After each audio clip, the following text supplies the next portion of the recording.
વસ્તુપાળના મનની અંદરમાં શુભાશય હતો। 5 શિલાઓ સંભાત બંદરે બાણ આગુ મોટા રસાલા તક, કારણ કે મોગલ બાદશાહની માં હજ કરવા જાતી હોય ધોળકા વસ્તુપાળને સમાચાર મળ્યા ખારવાઓ પાસેથી કે આ લોકોએ કઈ ખાણ દાણ કઈ ભર્યું નથી અને એક નાવ દિલ્હીનું આવ્યું છે। દિલ્હી શબ્દ સાંભળતા જ કાન સરવા થઈ ગયા અને વસ્તુપાળે હિસ્ટ્રી કઢાઈ કે દિલ્હીનું નાવ કોનું નીકળ્યું છે। હિસ્ટ્રી તપાસ કરતા ખબર પડી કે મોઝુદ્દીનની માં દરિયાની સફરે હજ કરવા માટે મક્કા તરફ જઈ રહી છે। અગમ બુદ્ધિ વાણીઓ પશ્ચાત બુદ્ધિ ભ્રમ, વાણિયા અને બુદ્ધિ હંમેશા આગળથી સૂજી જાય। સાચી વાત છે। બ્રાહ્મણને પાછળથી સૂજે, કામ કર્યું હોત તો સારું થાય, પણ વાણિયાને તો ખબર જ પડી જાય કે પૂજા જલ્દી પતાવો અને પાટલા ઉપર જઈને પહેલા બેસી જાય, લાઈનમાં ફર્સ્ટ નંબર આપણો આવવો જોઈએ।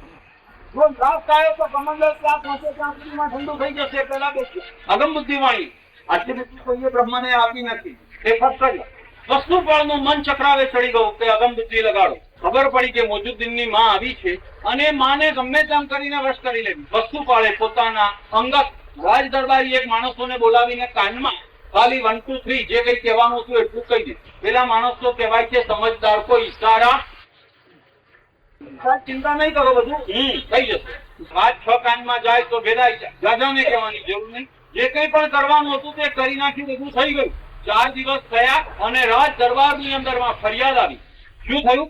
મોઝુદ્દીનની માની સાથે આવેલા સૈનિકો ગુજરાતના દરબારની અંદરમાં આવી, વીર ધવળના દરબારની અંદરમાં આવી અને ફરિયાદ નોંધાવી ગયા કે અમે પરદેશી માણસો છે, દિલ્હીથી નીકળ્યા છીએ, અમારો એક લુગડાનો ગાભો આગો પાછો થયો નથી। આ ગુજરાતનું તમારું રાજ્ય કેવું ચાલે છે કે તમારા ખંભાતના ખારવાઓએ અમારું આખું ને આખું નાવ લૂંટી લીધું છે, અમારો કોઈ સામાન નથી લેવા દીધો, અમારે હજુ મક્કા સુધી પહોંચવાનું છે, અમારા ડાબડા ખાલી કરી નાખ્યા છે, રાજ્ય સરકારે અમારો માલ અમને પાછો અપાવી દેવો જોઈએ અને અમારી હજ પૂરી કરાવવી જોઈએ।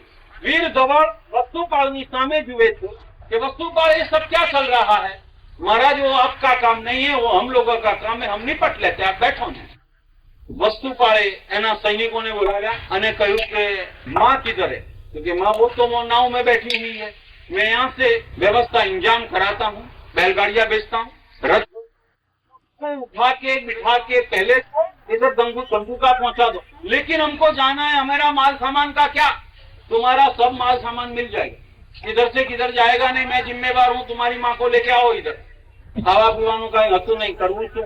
मोज़ुद्दीननी माने अम्माजानने बैलगाड़ाओमां रथमां वेरडामां बेसाड़ी 50 माणसना स्टाफ સાથે ખંભાતથી તેડાવી લીધી। પોતાના રાજમહેલની અંદરમાં બેડરૂમો સાફ કરાવી અને માને કહ્યું કે आप इधर रहो, तुम्हारा जितना भी माल गया है जो 3 दिन के अंदर मैं हाजिर नहीं करूं तो मेरा नाम वस्तुपाल मंत्री नहीं, 3 दिन में हाजिर हो जाएगा।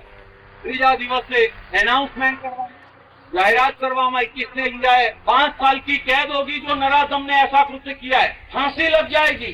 ત્રીજા દિવસે જાહેરાતો થઈ, સૈનિકો કામે લાગ્યા। આવનારાઓને ખબર પડી કે આપણો માલ સામાન માટે તો કેટલી ધમાલ થઈ ગઈ ગુજરાતમાં।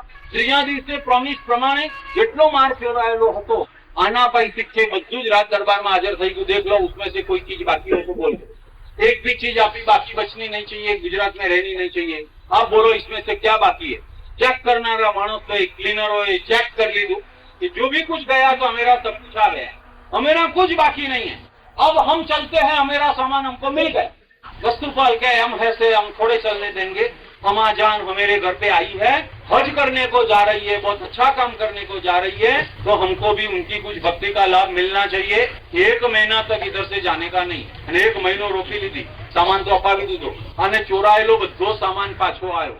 અંદરમાં ખાવા પીવાનો સામાન હોય, લાડુ બરફી પેંડા ભરેલા હોય, કોઈ ચોરના ઘરમાં જાય, બીજો બધો માલ પાછો આવે પણ ખાવાની ચીજ પાછી આવે, આ બધું જ પાછું આવ્યું। કેમ પાછું આવ્યું? This is pre planning. આ ઘરના ચોર અને આ છાટકું જ ગોઠવીતું વસ્તુપાળે કે આપણા દરબારમાં એને કેમ કરીને હાજર કર અને માલ ચોર્યો નતો, કબજે કરીને એ ઠેકાણે મુકાવી રાખ્યો તો ખાલી નાટક જ કરવાનું હતું, લાવીને બધું હાજર કરી દીધું। ત્રીજા દિવસે 1 મહિનો માને રાખ્યા, 4 માલિશ વાળી બહેનોને કામે લગાડી, हज करने को जाना है अच्छी तरह से मालिश करो।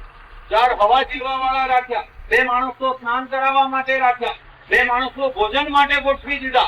એટલી ફેસિલિટી કે જેની કોઈ સીમા નહીં। મહિના પછી જવાનું ત્યારે બદામ પિસ્તા ને કાજુથી ડબ્બા ભરી આપ્યા કે જાઓ આપ મક્કા પહોંચો, કબો ખાના કમ નહીં હોના चाहिए। गुजरात क्रॉस करो तो सब कोई हैरानगति नहीं हो, इधर के 2 पुलिस साथ में भेजी जाए। આટલું બધું કર્યા પછી મોઝુદ્દીનની માં અમ્માજાન મક્કા અને મદીના જે દિવસે પહોંચવાની તૈયારીમાં હતી ત્યારે વસ્તુપાળ સોનાનું તોરણ લઈને ગયા અને મક્કામાં પ્રવેશ કરતા પહેલા એ માના હાથે સોનાનું તોરણ મક્કાના દરવાજા ઉપર બંધાવડાયું. શું લાગે વળગે મક્કાને અને જૈનોને કેટલાક લોકોની અંદરમાં આવી અગમચેતી બુદ્ધિ નથી હોતી. ત્યારે કેટલાક ઔચિત્યો ક્યાં કેવી રીતે કરવા પડે, ત્યાં કેવો વિવેક, ત્યારે ક્યાં કેવી રીતે જાળવવો પડે, આટલા મોટા શાસનના વિપરીત કાર્યો કરવાના છે. દરવાજા પરની અંદરમાં તોરણો લગાડ્યા સોનાના, માના હાથે બંધાવ્યા. પાછા વળતા નિમંત્રણ આપ્યું કે માં ખંભાત બંદર આવતા સમાચાર આપજો, હું આવી જઈશ. પાછી માને તેડી લાવ્યા. ફરી પાછી 2 મહિના સેવા કરી અને બધું ફરીને પાછી દિલ્હી તરફ વિદાયા. કોઈ ડિમાન્ડ નહીં, કોઈ અપેક્ષા નહીં. અંદર જે છે તે મનની વાત મનમાં છે. એને ખબર છે કે વહેલા મોડા આ વાવ્યું છે તે ચૂક્યા વિના રહેવાનું વાવી દીધું. અમાજાન હજ કરી અને દિલ્હી પહોંચી. ભવ્ય જુલુસ સાથે એનો પ્રવેશ કરાવવામાં આવ્યો. રાત્રિના સમયની અંદરમાં દીકરો મળવા આવ્યો. હજ કરીને આવી છે, માના ચરણ ચૂમે છે, પગ દબાવે છે અને મોઝુદ્દીન કહે છે કે मां अम्माजान, जो तूने बहुत डिमांड की थी, मैं तेरा लड़का, तेरे लिए मैंने क्या क्या किया और कैसे तेरे को हज करवाई. माने એટલો ગુસ્સો આવ્યો, પ્રેમથી એક તમાચ દીકરાના ગાલ પર માં મારી અને મોઝુદ્દીનને એની માં કહે છે कि मेरा सच्चा लड़का तो तू नहीं है, मेरा सच्चा लड़का तो तूने क्या किया है, तू क्या हज करा सकता है. उन्होंने तो सोने का तोरण लगवाया और मेरा माल सामान भर के दिया, जो कुछ हुआ था वो सब सिखाया. मोज़ुद्दीन को लगा कि कुछ जान पहचान बिना गुजरात के मंत्री पर ने ऐसा काम किया है मेरी अम्मा जान के लिए. माँ मैं उनके लिए क्या करूं. अम्मा जान ने बोला कि क्या करूं, हमने उनका इतना माल खाया है हरामी, उनको 15 दिन तो घर में रख, हम तो 2 महीने खा के आए. मोज़ुद्दीन બાદશાહનું તેડું આવ્યું વસ્તુપાળ.